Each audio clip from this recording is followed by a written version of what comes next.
Moto12 new cellphone holder version 6 strong clamp. Strong clamp kasi kahit saan mo siya iipit, ikaw na bahala. So ayan, pinapakita ko dito sa inyo na meron siyang shock absorption para in case na madaan kayo sa lubak, ayun yung mag-absorb. Meron din clamp mount. Adjustable din siya. Ito naman, hindi nyo itong magagamit kapag wala kayong anti-theft key na gamit.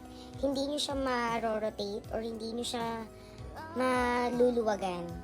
Hindi nyo siya matatanggal sa pinagklampan nyo o hindi nyo siya mailalagay doon. Ito naman din, pwede siyang masikipan para ma-fit siya kung maluwag, kung gumagalaw. Pwede nyo ilagay yan para ma-fit at sumakto siya doon.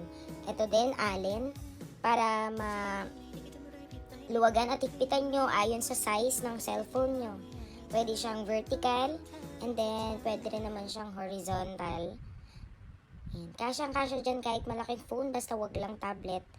Ayan yung anti-theft key ulit para in case naluluwagan nyo, gagawin nyo siyang vertical or horizontal. Ayun.